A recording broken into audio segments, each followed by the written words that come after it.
तो हम लोग एग्जाम्पल में क्या ले रहे थे कि एक बॉल है, ठीक है, यहाँ पे हमने बॉल ली, बॉल को बॉल की तरफ फेंका और बॉल ने क्या करवा दिया, अपने यहाँ से बाउंस बैक करवा दिया, बाउंस करा दी, और बाउंस कराने के बाद वो बॉल यहाँ से निकल गई, ठीक है।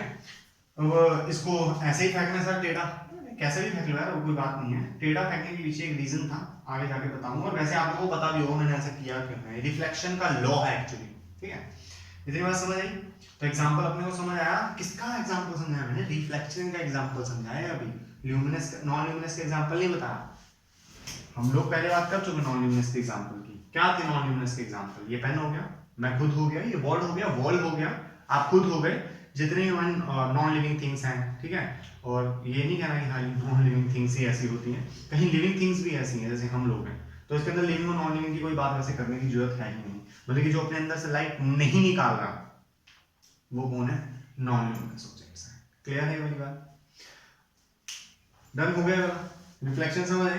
रिफ्लेक्शन को सर अभी हमें पूरा समझ आया नहीं बेटा, ये समझ के आना है, पूरे का पूरा चैप्टर है एक रिफ्लेक्शन, ठीक है। हम लोग पूरा आराम से समझेंगे इसको बैठ के, तकलीफ वाली बात थी, ठीक है। दूसरी बात क्या करी? We detect light with our eyes. हमारी आईज जो है एक सेंसरी ऑर्गन है जो कि पकड़ती है, किसको? लाइट को पकड़ती है, ठीक है। मान लो एग्जांपल के लिए, मान लो मैं आप लोगों को कैसे दिख पा रहा हूं। पहले यहाँ पे एक ट्यूब जल रही है, ठीक है, बल्ब चल रहा है, इलेक्ट्रिक ट्यूब चल रही है, इलेक्ट्रिक बल्ब, एलईडी है, जो भी, वो लाइट मेरे ऊपर आती है, ठीक है। मेरे ऊपर आने के बाद फिर वो मैं इसको लाइट को रिफ्लेक्ट करवाता हूं, जिसकी वजह से आप वो लाइट देख पा रहे हो। क्लियर है? और आप लाइट नहीं देख रहे, आप मुझे देख पा रहे हो उसकी वजह से। एग्जाम्पल के लिए हम लोगों ने ल्यूमिनस ऑब्जेक्ट लिया, कोई भी चीज, खाली लाइट लेने की जरूरत नहीं, हम सन पे भी खड़े रहते हैं अगर, तो ल्यूमिनस ऑब्जेक्ट लिया। अगर ल्यूमिनस ऑब्जेक्ट मेरे ऊपर लाइट फेंक रहा है और वो लाइट मैंने क्या किया, मैंने खुद कुछ नहीं किया, वो लाइट मेरे पर आई और मेरी बॉडी ने उसको रिफ्लेक्ट बैक करवा दिया, किसकी तरह? एक बॉल की तरह बाउंस बैक करवा दिया। उसको कहने का मतलब ये है, जैसे ही वो बाउंस बैक हुई आप मुझे देख पा रहे हो। एग्जांपल क्लियर है? और आपने कैसे देखा? आपने अपनी आंखों से देखा, तो आपकी जो आईज है या मेरी जो आईज है they were the sensory organs. किस चीज को सेंस करती है? वो लाइट को सेंस करती है। एग्जांपल, ठीक है। अगला, light enable us to see object from which it come. ये वाली बात जो मैं कर चुका हूं, from which it is reflected. कह रहा है हम लोगों को light enable us to see the objects, जहां से वो निकलती है वो चीज भी हमें दिख जाती है। फिर से पढ़ते हैं, light enable us to see the object from which it come, मतलब कि जो चीज उसको क्या कर रहा है? एमिट कर रहा है, मतलब कि ल्यूमिनस ऑब्जेक्ट भी हमें दिखता है। और साथ में और क्या दिखता है? From which it is reflected. इस केस में क्या था? जो लाइट थी वो क्या था? ऊपर वाली लाइन थी, ल्यूमिनस ऑब्जेक्ट था, और इस एग्जांपल में मैं कौन था? नॉन ल्यूमिनस, और जो कि ये नीचे वाला लाइन करिए, फ्रॉम विच इट रिफ्लेक्टेड, मेरे से रिफ्लेक्ट हुई थी ना वो, तो मैं क्या था? Non luminous. एग्जांपल के लिए हम लोग ऊपर एग्जांपल अगर ले लें तो उसके लिए कौन आता है? स्टार आता है, बल्ब आता है, ऊपर वाला लाइन का एग्जांपल ले लें। और नीचे अगर हम लोग यहाँ रिफ्लेक्शन के लिए ले लें, जो रिफ्लेक्ट करता है, they were the non luminous objects. Clear है ये वाली बात? अब दूसरी object, luminous object which emit light. ये बात क्लियर होगी, यहीं पे क्लियर हो गई थी, ठीक है। क्लियर है? चलो अब हम लोग आगे देखते हैं।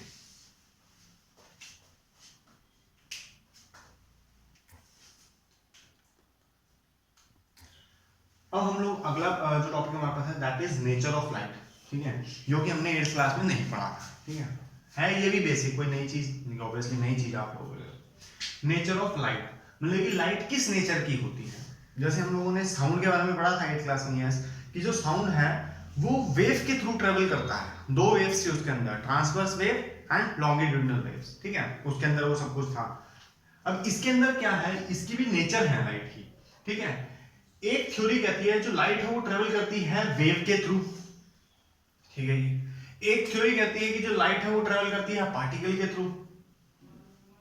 तो बात ये आती है कि हम किसको माने, हम वेव को माने या पार्टिकल को माने। तो एक मॉडर्न थ्योरी निकल के आई। मॉडर्न थ्योरी क्या कहती है, आपको वेव भी माननी पड़ेगी, आपको पार्टिकल थ्योरी भी माननी पड़ेगी। इस थ्योरी का नाम रखा, जो मॉडर्न थ्योरी आई थी उसका नाम था quantum theory of light. Quantum theory of light क्या कहती है?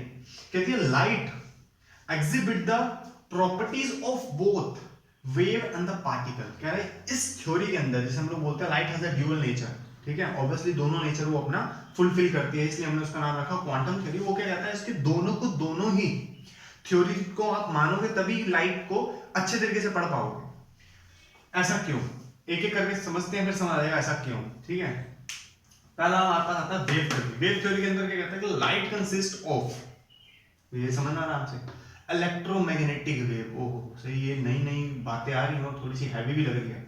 ठीक है, तो इसके ऊपर कर देता सर्कल, नई बात है ना, इसको थोड़ा सा अच्छे से समझाते हैं हम थोड़ी देर में। कह रहा ठीक है, अब इसको मतलब इलेक्ट्रोमैग्नेटिक एक सेकंड के लिए छोड़ के बस ये समझ लो वेव है। ठीक है, कह रहा light consist of a wave which do not require a material for their propagation। हम लोगों ने साउंड चैप्टर के अंदर पढ़ा था कि साउंड के अंदर लॉन्गिट्यूडिनल वेव्स वहां ट्रेवल करती हैं जहां पे सॉलिड हो, लिक्विड हो या गैस हो। ठीक है, मतलब उसको तीनों में से कोई ना कोई तो मीडियम चाहिए ही चाहिए था। लेकिन यहाँ पे इलेक्ट्रोमैग्नेटिक वेव एक वो वेव होती है जो अगर मीडियम है उसको तब भी कोई दिक्कत नहीं है, और मीडियम नहीं है तब भी उसको कोई दिक्कत है ही नहीं। ठीक है, तो इसको यहाँ पे मीडियम मतलब सॉलिड, लिक्विड, गैस किसी की जरूरत है ही नहीं। इसका एग्जांपल, बेस्ट एग्जांपल हम लोग क्या देख सकते हैं, सन है, हमसे बहुत ज्यादा दूर है, मतलब कि मैं बता भी नहीं सकता कितना दूर है, ऑब्वियसली पता है कितना दूर है।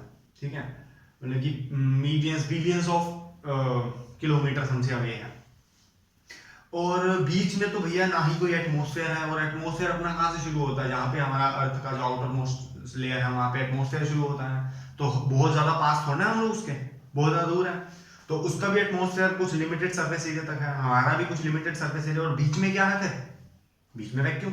वैक्यूम मतलब where there is nothing there is a vacuum, मतलब कि वहां पे कोई मीडियम नहीं है। इसीलिए आप लोगों को जो सन की लाइट है अपने अर्थ के अंदर छोड़ो, आपको अपनी छत पे भी मिल जाती है। ठीक है, क्योंकि वो ट्रेवल कर सकती है। ठीक है, ट्रेवल भी कर सकती है, और साथ में इतनी दूर ट्रेवल करने के लिए उसके बाद बहुत हाई स्पीड होनी चाहिए, ऑब्वियसली उसके बाद बहुत हाई स्पीड है भी। ठीक है जी, और बात यहाँ पे अपने को समझ है कि इलेक्ट्रोमैग्नेटिक वेव्स एक वो वेव होती है जिसको मीडियम की जरूरत होती ही नहीं। ठीक है, और ये हम लोग कह सकते हैं, ये मेनली हम लोग जब स्पेस में जाते हैं, तो स्पेस में जाते हैं तो वहां पे होता है वैक्यूम। अब बात आए स्पेस में, अगर मान लो मैं गया मान लो, और मेरे साथ कोई और बच्चा गया, तो हम लोगों को एक दूसरे से बात करनी है। भैया बच्चा पूछता है सर यहाँ पे ये सब कैसे हो रहा है, तो मैं उसको कैसे बताऊंगा, बोलूंगा तो उसको समझ आएगी नहीं। अच्छा बोलूंगा उसको समझ क्यों नहीं आएगी, बोलूंगा तो मैं अपने अंदर से तो बोलूंगा, साउंड तो निकालूंगा, लेकिन उसके पास नहीं पहुंचेगी। उसके पास क्यों नहीं पहुंचेगी, क्योंकि ना ही सॉलिड होगा बीच में ट्रेवल करवाने के लिए, ना ही लिक्विड होगा, ना ही गैस होगा। तो हम लोग वहां पे किसी और वेव का यूज करेंगे। ठीक है, वहां पे हम लोग जो साउंड प्रोड्यूस करेंगे, ठीक है, उसको हम लोग इलेक्ट्रोमैग्नेटिक वेव के अंदर ट्रांसफॉर्म करेंगे। फिर वो इलेक्ट्रोमैग्नेटिक वेव उसके पास जाएगी, फिर वो उसको डिकोड करेगा और उसको सुनेगा। मतलब कि मैं डायरेक्टली अपने मुंह से बोलूंगा और उसको वहां से सुनाई नहीं दे जाएगा, डायरेक्टली कभी नहीं सुना दे सकता। वहां पे वैक्यूम है, vacuum where there is nothing there is a vacuum, और इसका मतलब वहां पे मीडियम है, तो हम लोग वो चीज कैसे सुना दे सकती है, तो नहीं देगी। यहाँ पे हमें चीज यहाँ सुनाई क्यों दे रही है, जब मैं आपको यहाँ पे बोल रहा हूँ तो आपके और मेरे बीच के है क्या, एयर है। ठीक है, इसलिए आपको मेरी आवाज सुनाई दे रही है। क्लियर है बात, तो ये वाली बात समझ आ गई। एग्जाम्पल क्या है इसका, वेव थ्योरी का एग्जाम्पल क्या है, मतलब कि जहां जहां वेव थ्योरी एनेक्ट होती है, मतलब कि आती है, जहां जहां मतलब कि जोन जोन से एग्जांपल्स के अंदर वेव थ्योरी एक्ट करती है, वो क्या है, bending of light around the corner of a टिनी objects. ये कैसी बात होगी, सुनी पहली बार है। हम लोग जब बचपन में कभी भी देखते होंगे, अगर मान लो हमारे घर है और घर के अंदर छोटा सा छेद है जहां पे एग्जॉस्ट फैन लगा हुआ है, वहां से अगर सन की लाइट अंदर आए तो हम उसको बोलते हैं beam of light entering to our house और होम और रूम। तो वहां से जो बीम ऑफ लाइट आती है तो आपने उसकी स्कैटरिंग देखी होगी। स्कैटरिंग मतलब कि आपने देखा हो इस लाइट के साथ ना बहुत गंदे गंदे पार्टिकल आ रहे हैं जो उछल रहे हैं, कूद रहे हैं, भाग रहे हैं हाई स्पीड से। तो बात यह है कि वो पार्टिकल लाइट के साथ आए हैं या हमारे रूम के अंदर ही प्रेजेंट थे, जो कि उस लाइट की वजह से हमें दिख पा रहे हैं। तो बात यहां आई, तो ये क्या करती है, वेव थ्योरी क्या करती है उस केस में, कि जो उसके कॉर्नर्स होते हैं ना, मान लो ये मेरे पास जो हाथ में है, ये टाइनी क्या है, एक पार्टिकल है, और टाइनी पार्टिकल्स को अगर मैं साइड बाय साइड अगर साइड उसकी दिखानी है तो मुझे वेव थ्योरी का यूज करना पड़ेगा। क्लियर है, तो मतलब कि स्कैटरिंग ऑफ लाइट के अंदर वेव थ्योरी बहुत अच्छे से एक्ट करती है। डन, तो वेव थ्योरी मुझे लगता है समझ आ गई। इलेक्ट्रोमैग्नेटिक वेव भी थोड़ी थोड़ी समझ आ गई है।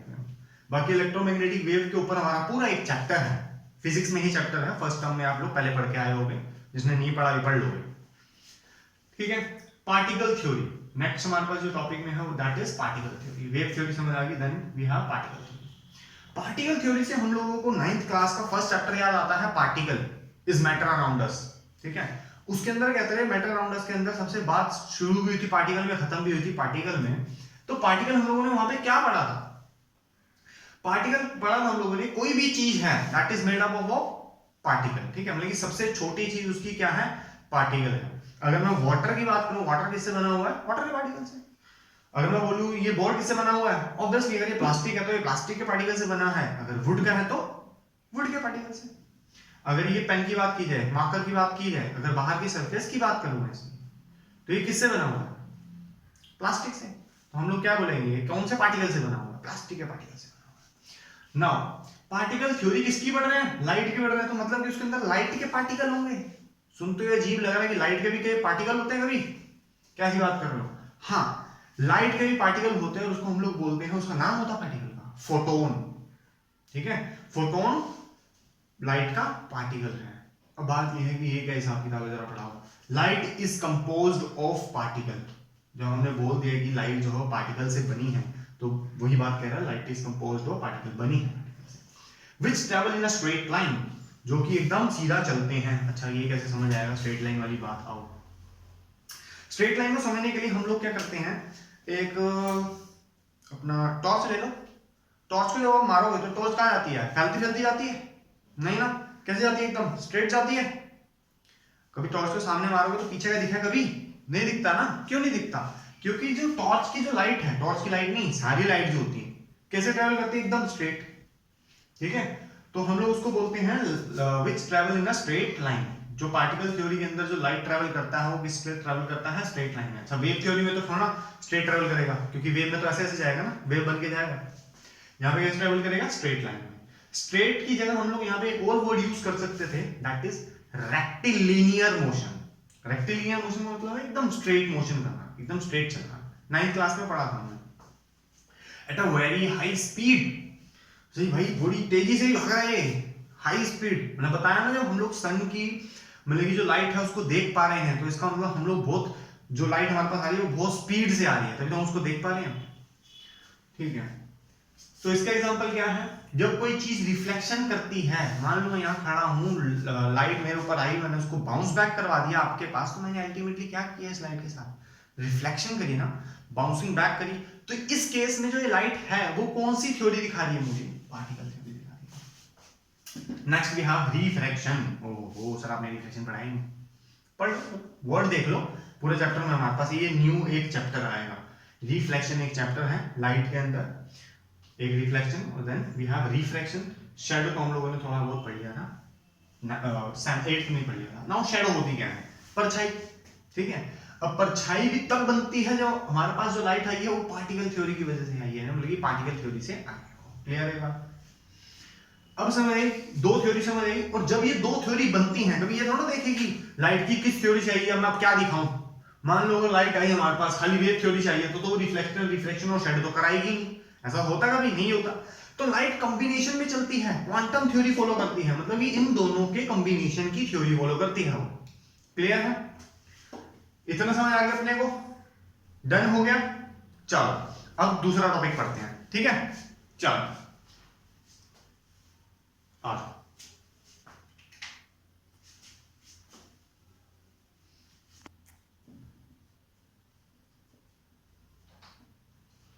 अब हम लोग अपना चैप्टर शुरू कर रहे हैं जिसके अंदर है रिफ्लेक्शन ऑफ लाइट। रिफ्लेक्शन करवाने के लिए हमें पहले पता होना चाहिए रिफ्लेक्शन बाउंस बैक होती है, इतनी आगे से। अब रिफ्लेक्शन जो है, रिफ्लेक्शन के दो लॉज भी होते हैं, लेकिन इन लॉज से पहले अपने को समझना चाहिए कि रिफ्लेक्शन क्या हर एक ऑब्जेक्ट कर सकता है? मतलब जो नॉन ल्यूमिनस है वही रिफ्लेक्शन करेगा ना, ल्यूमिनस कभी रिफ्लेक्शन तो करेगा ही। तो नॉन ल्यूमिनस जो है, तो दो टाइप के नॉन ल्यूमिनस ऑब्जेक्ट हमें दिखने को मिलते हैं। एक तो होता है स्मूथ। स्मूथ मतलब एकदम प्लेन, एकदम प्लेन, मजेदार। ठीक है, क्या हम लोग एकदम स्मूथ हैं? आंसर जी, हम कैसे हैं? रफ है। ठीक है, रिफ्लेक्शन का मतलब यह है बाउंसिंग बैक। यहां पे अगर रे ऑफ लाइट आई, अब मैं बात करूंगा लाइट की, बॉल की बात नहीं करूंगा मैं। ठीक है, वो एग्जांपल था, फर्स्ट बार समझाना था। अब किसकी बात होगी? लाइट की। अब लाइट आएगी हमारे पास, कैसे आएगी, एक बीम से आएगी, ठीक है, उसको हम रे बोलेंगे, सिंगल रे लेके आएंगे या डबल रे लेके जाएंगे, दैट्स इट, इतना। अगर ये मेरे पास आई और यहाँ पे स्मूथ सरफेस है, ये सरफेस स्मूथ कैसे बनाई यही बताता हूँ अभी, 2 मिनट रुको बस, ठीक है। ये आई स्मूथ सरफेस टकराई तो एकदम परफेक्टली चली जाएगी, ठीक है। अब परफेक्टली कैसे जाएगी, इसके ऊपर रिफ्लेक्शन के लॉ लगते हैं, मैं बताता हूँ कैसे। इसके ऊपर नहीं लगते क्योंकि क्या है, डिफ्यूज सर्फेस है। डिफ्यूज सर्फेस का भी है क्या, यहाँ आई, कभी मन किया तो यहाँ चला गया, फिर यहां से आई, मन किया तो यहां चला गया, ठीक है। कभी क्या है, यहां आई, मन किया तो यहां चला गया, ये परफेक्शन नहीं है इसके अंदर। जबकि मैं इसके अंदर देखूं कि हमेशा अगर इसके साथ लाऊं तो जाएगी ऐसे की ऐसे ही, फिर यहां से लाऊं फिर भी ऐसे की ऐसी जाएगी, ये नहीं है कि कहीं और चली जाएगी। क्यों नहीं जाएगी, क्योंकि ये क्या है, एक स्मूथ सरफेस है, ठीक है, और ये क्या है, रफ सरफेस है। क्लियर हुई बात, चलो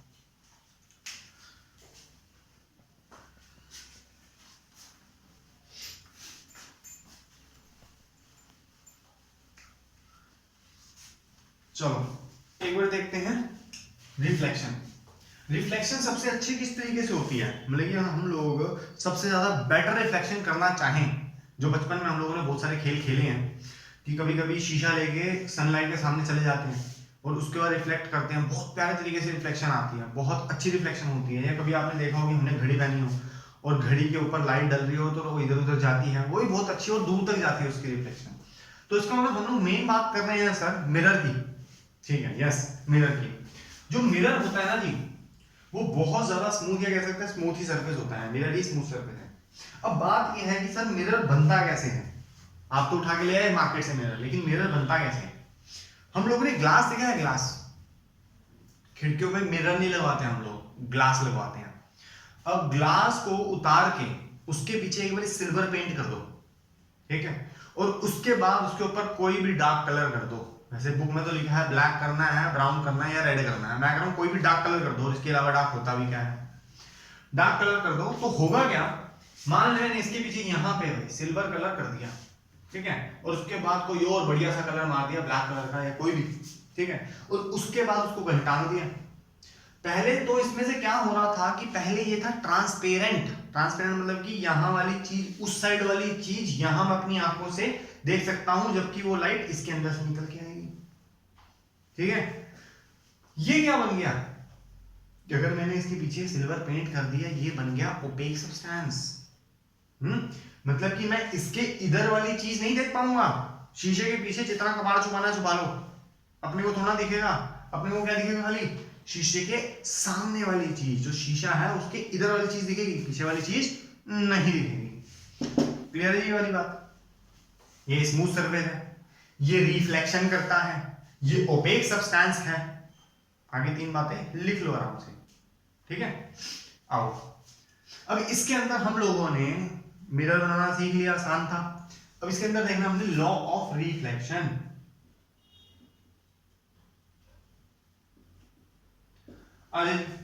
लॉ ऑफ रिफ्लेक्शन, जो फर्स्ट लॉ है रिफ्लेक्शन का, पहले मैं उसको समझाऊंगा, फिर मैं उसको लिख के फिर समझाऊंगा, ठीक है। पहले इसको देखना क्या कहता है जी, बात बताओ,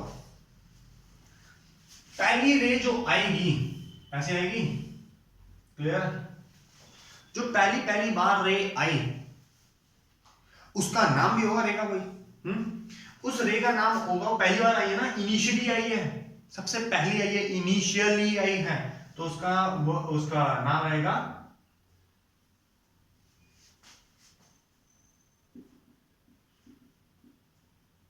इंसिडेंट रे। क्या नाम रहेगा, इंसिडेंट रे, इनिशियली आई है ना। और अब इस मिरर ने यहां पे इसको सजाना तो था नहीं इस रे को, तो क्या करवा देगा, बाउंस बैक करवा देगा। बाउंस बैक करवाने को हम लोग लाइट की लैंग्वेज में बोलते हैं रिफ्लेक्शन। क्या बोलते हैं, रिफ्लेक्शन। तो ये रे कौन सी बन गई, रिफ्लेक्शन के बाद ये रे कौन सी बन गई, रिफ्लेक्टेड रे बन गई, ठीक है, रिफ्लेक्टेड रे। कैसा, बस इतना ही था, नहीं इतना ही था। जहां पे भी इस मिरर पे पहली रे आएगी, मतलब जो पहली इंसिडेंट रे आएगी, जिस भी पॉइंट पे टकराएगी, ठीक है, वहां पे रिफ्लेक्टेड रे तो सर निकलेगी, अपनी वो बात समझ आ गई। लेकिन इसके साथ इसी पॉइंट पे इस मिरर के परपेंडिकुलरली, मतलब कि मिरर से 90 डिग्री पे, मिरर से 90 डिग्री पे, अगर 90 डिग्री बोल रहे हो तो ऊपर नीचे दोनों जगह 90 ये होगा, ठीक है। 90 डिग्री पे एक और चीज निकलेगी, उसका हम लोग नाम देंगे नॉर्मल। क्या नाम देंगे? नॉर्मल, ठीक है। क्या ये था लॉ? नहीं, ये लॉ नहीं है। आओ लॉ देखते हैं।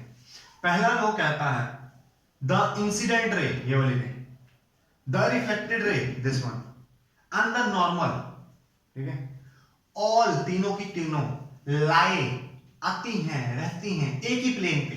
देखो इसी मिरर पे आएंगे तीनों की तीनों, ठीक है ना। तो लॉ अपना क्या कहता है? The incident ray, the reflected ray and the normal all lie on a same plane, सारी मिरर के ऊपर ही आई है। लेकिन भाई बात तो ये है सर, प्लेन पे तो आई है, लेकिन अगर ध्यान से देखें तो ये तो एक पॉइंट पे आई है, प्लेन पे तो आई आएंगी, एक पॉइंट पे आई है। तो पूरा लॉ कब कंप्लीट हो गया? वो बोलेगा the incident ray, the reflected ray and the normal all lie on a same plane at the point of, कौन से पॉइंट पे? At the point of incident, जहां पे इंसिडेंट रे पहली बार आई उसको पॉइंट का नाम दे दिया eight the point of incident. आगे बात समझ क्लियर है? लिख लें इसको,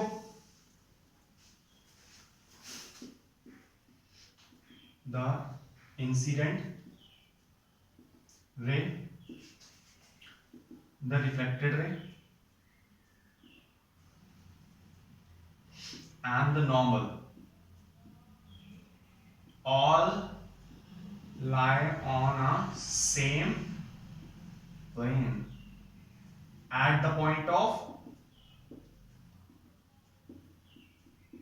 incident। क्लियर हो गया? ये लॉ कौन सा था? फर्स्ट लॉ था। डन है? आगे होगी ना? डन, चलो आगे देखते हैं।